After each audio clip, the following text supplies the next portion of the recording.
Hello everyone, welcome back to my YouTube channel chemistry की BCD. आज हम topic देखेंगे discovery of subatomic particles of atom. यानी atom के अंदर, परमाणु के अंदर जो सब एटॉमिक पार्टिकल प्रेजेंट होते हैं, क्या क्या, इलेक्ट्रॉन, प्रोटॉन और न्यूट्रॉन, उनकी डिस्कवरी कैसी हुई इसके बारे में हम स्टडी करेंगे। चलिए सबसे पहले हम देखते हैं डिस्कवरी ऑफ इलेक्ट्रॉन। तो इलेक्ट्रॉन की डिस्कवरी के पीछे की जो हिस्ट्री है, थोड़ा सा पहले हम वो जानते हैं। तो पुराने टाइम में जो लोग हुआ करते थे, वो बिजली चमकने से या बादल गरजने से डर जाया करते थे। उन्हें लगता था ये भगवान का कोई प्रकोप है, भगवान हमें श्राप दे रहे हैं, इसलिए ऐसा हो रहा है। तो उनकी थिंकिंग बहुत गलत थी। इसी को प्रूव करने के लिए ऐसा कुछ नहीं होता, ये सिर्फ एक फिजिकल फिनोमिना है। एक साइंटिस्ट सामने आए, हमारे सर जे थॉमसन। इन्होंने क्या किया, 1897 में लैब के अंदर एक एक्सपेरिमेंट किया, जिसमें इन्होंने क्या किया, एक ट्यूब लिया और इन्होंने कहा कि जैसे नॉर्मली हमारे यहाँ पर ऑक्सीजन और बहुत सारी गैसें पाई जाती हैं, लेकिन ऊपर आसमान में ये सारी गैसें नहीं पाई जाती हैं। वहाँ क्या पाई जाती हैं, इनर्ट गैसें पाई जाती हैं, यानी कि अक्रिय गैसें पाई जाती हैं। तो इस ट्यूब के अंदर इन्होंने अक्रिय गैस के रूप में हीलियम को लिया, ठीक है। इसके बाद यहाँ का प्रेशर, नॉर्मली हम जहाँ रहते हैं वहाँ का प्रेशर बहुत कम ज़्यादा होता है। जैसे जैसे हम ऊपर की ओर जाते हैं, वहाँ का प्रेशर क्या होता है, बहुत ही कम होता जाता है, दाब एकदम कम होता जाता है। तो उन्होंने इस ट्यूब का जो प्रेशर था वो एकदम कम रखा, बहुत ही लो प्रेशर रखा, ठीक है।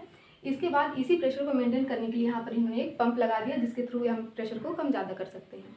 अब इन्होंने क्या किया, इसे एक बैटरी से जोड़ दिया, जो कि हाई वोल्टेज वाली थी। एक साइड कैथोड की प्लेट लगी हुई थी और दूसरी साइड एनोड की प्लेट लगी हुई थी, यानी कि माइनस चार्ज और प्लस चार्ज की प्लेट लगी हुई थी। अब इन्होंने इस ट्यूब के एक साइड में मेटल का कोटिंग कर दिया, लेप लगा दिया, किसका, जिंक सल्फाइड का। यहाँ पर जिंक सल्फाइड या किसी भी मेटल का कोटिंग किया जा सकता है। इसके बाद जैसे यहाँ से करंट फ्लो होना स्टार्ट होता है, तो क्या देखा इन्होंने, यहाँ से जो रेस पास हो रही हैं वो यहाँ जाके टकराती हैं और एक स्पार्किंग होती है। और सेम हमें वही चीज़ दिखती है जो बिजली चमकने में दिखती है। तो और आवाज़ भी वैसे ही आता है। मतलब ये चीज़ तो यहाँ प्रूफ हो गई कि ऐसा ही कुछ प्रोसेस ऊपर आसमान में होता है, तभी बिजली चमकती है। तो ये चीज़ तो इन्होंने प्रूफ कर दिया कि ये सिर्फ एक फिजिकल फिनोमिना है। यहाँ की जो कैथोड रे आती हैं और ये एनोड से टकराती हैं और यहाँ पर मेटल के लेयर के पास जाके स्पार्किंग करती हैं, दोनों प्लस और माइनस चार्ज मिलके, ठीक है। अब इन्होंने सोचा ये ऐसा हो क्या रहा है, इस रेस के अंदर क्या पार्टिकल प्रेजेंट है, उसके बारे में इन्होंने आगे स्टडी की, ठीक है। तो इन्होंने सबसे पहले क्या किया, इस ट्यूब के ऊपर और नीचे इलेक्ट्रिक फील्ड लगा दिया, ठीक है। इलेक्ट्रिक फील्ड लगाया, ऊपर प्लस चार्ज नीचे माइनस चार्ज लगा दिया जैसे ही, तो यहाँ से जो रेस पास हो रही थी, इन्होंने देखा कि ये रेस जो है प्लस चार्ज की ओर बेंड हो जाती हैं पूरी, ठीक है। तो इन्होंने सोचा कि ये जो रेस हैं ये प्लस चार्ज की ओर बेंड हो रही है, मतलब इन रेस के अंदर जो भी पार्टिकल प्रेजेंट होंगे, जो भी कण होंगे, वो जरूर माइनस चार्ज वाले होंगे, तभी तो वो प्लस की साइड अट्रैक्ट हो रहे हैं। तो एक चीज़ तो पता चल गई कि ये रेस के जो पार्टिकल्स हैं वो माइनस चार्ज वाले हैं, ठीक है। दूसरा इन्होंने क्या किया, यहाँ पर एक चक्री लगा दी मेटल की बनी हुई, ठीक है। एक चक्री लगा दी, या पहिया बोल सकते हैं उसको हम लोग। इन्होंने क्या किया, जैसे ही इसे लगाया तो यहाँ से जो रेस पास हो रही थी, कंटिन्यू जो भी रेस पास हो रही थी, उससे क्या हुआ, ये पहिया घूमने लग गया, ये चक्री घूमने लग गई।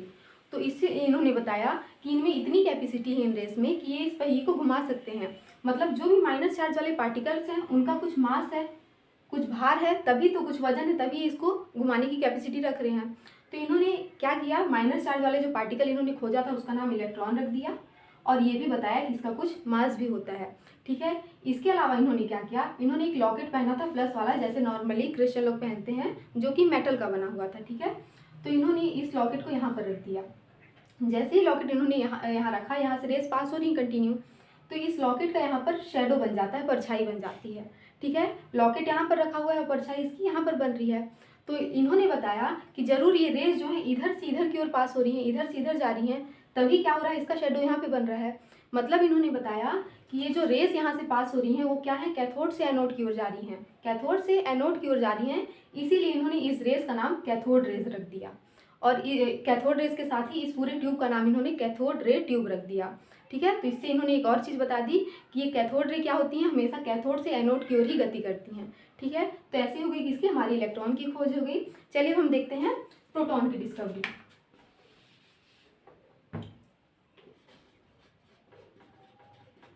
आप सभी जानते होंगे प्रोटॉन की डिस्कवरी किसने की है, रदरफोर्ड नामक साइंटिस्ट ने की है, ठीक है। कब, 1911 में।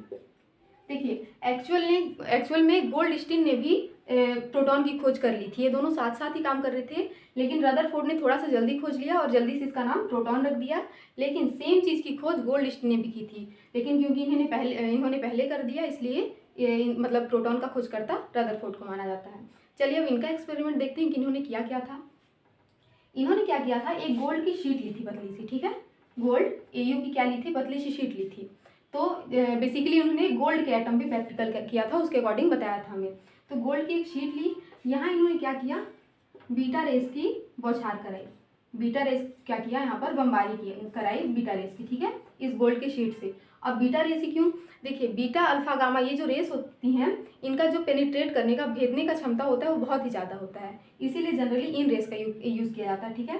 तो इन्होंने जैसे ही इन रेस को क्या किया, यहाँ से इस शीट से पास कराई, इन्होंने देखा कि मैक्सिमम रेस ऐसे ही पास हो गई पूरी, मतलब आर पार चली गई इस शीट के, ठीक है, लगभग 90% रेस क्या हो गई, आर पार चली गई पूरे शीट के, ठीक है।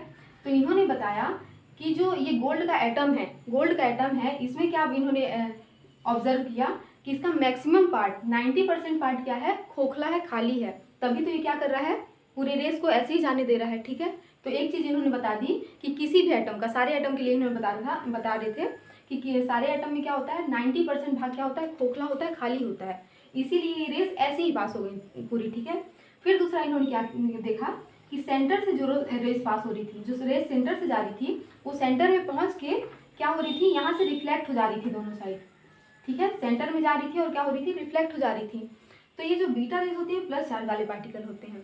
अब इन्होंने कहा कि यहाँ पर जरूर कोई प्लस चार्ज वाला ही पार्टिकल होगा, तभी इसको क्या कर रहा है, यहाँ जा रहा है तो ये इसको रिफ्लेक्ट कर दे रहा है, भगा दे रहा है। अगर माइनस चार्ज वाला पार्टिकल होता तो क्या करता, अट्रैक्ट करता, आकर्षित करता, और प्लस चार्ज वाला है तभी इसको क्या कर रहा है, रिफ्लेक्ट कर दे रहा है। तो इससे इन्होंने ऐसे खोज कर लिया किसका, प्रोटॉन का। इन्होंने कहा कि किसी भी एटम के सेंटर में, नाभिक में एक प्लस चार्ज वाला पार्टिकल होता है जिसे हम प्रोटॉन कहते हैं, इसका नाम इन्होंने प्रोटॉन रख दिया, ठीक है। इसके बाद बहुत ही कम रेस ऐसी थी जो सेंटर से जा रही थी और इसी रास्ते में वापस आ जा रही थी, ऐसे गई और यहाँ से टकरा के वापस आ गई।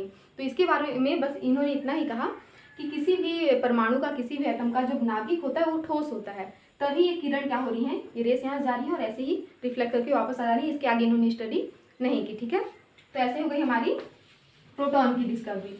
इसके बाद हम देखते हैं न्यूट्रॉन की डिस्कवरी के बारे में। तो न्यूट्रॉन की डिस्कवरी किसने की है, जेम्स चैडविक ने की थी, और कब की थी, 1932 में, ठीक है।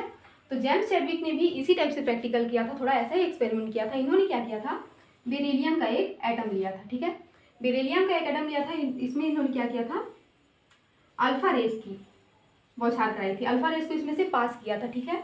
तो अल्फा रेस को जैसे ही इन्होंने इसके सेंटर से पास किया तो इन्होंने देखा कि वही चीज़ हो रहा है जैसे रदरफोर्ड ने देखा था कि सेंटर से जा रही पार्टिकल और ऐसे ही वापस आ जा रही उसी रास्ते में, ठीक है। जो अल्फा रेस होती है ये भी प्लस चार्ज वाले पार्टिकल होते हैं। तो इन्होंने कहा कि अगर सेंटर में अगर कोई प्लस चार्ज वाला पार्टिकल होगा तो क्या करेगा, यहाँ जा रहा है तो इसको रिफ्लेक्ट कर देगा क्योंकि ये प्लस चार्ज वाले हैं, और अगर माइनस चार्ज वाला पार्टिकल होगा तो इसको आकर्षित करेगा, अट्रैक्ट करेगा। यहाँ पर जरूर कोई ऐसा पार्टिकल है जो ना तो माइनस चार्ज है ना ही प्लस चार्ज है, यानी कि क्या है, न्यूट्रल है, उदासीन है, ठीक है। तो यही बताया इन्होंने कि सेंटर में किसी भी एटम के नाभिक में ऐसा भी पार्ट होता है जो ना माइनस चार्ज होता है ना प्लस चार्ज होता है, उदासीन होता है। तो इसी न्यूट्रल से इन्होंने क्या नाम रख दिया इसका, न्यूट्रॉन। तो ऐसे हो गई न्यूट्रॉन की डिस्कवरी, ठीक है। तो ये डिस्कवरी थी न्यूट्रॉन, प्रोटॉन और इलेक्ट्रॉन की।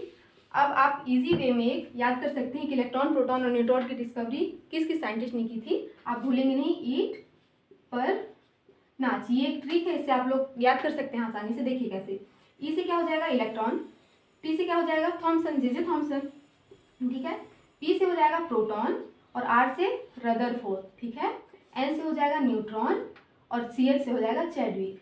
ऐसे आप लोग इजीली याद कर सकते हैं कि किस सब एटॉमिक पार्टिकल्स की खोज किसने की थी। ईट पर नाचिए सेंटेंस आप लोग को याद रखना है, इससे आप लोग इजीली याद कर सकते हैं। आई होप आप लोग को ये टॉपिक समझ में आया होगा। Thank you so much for watching.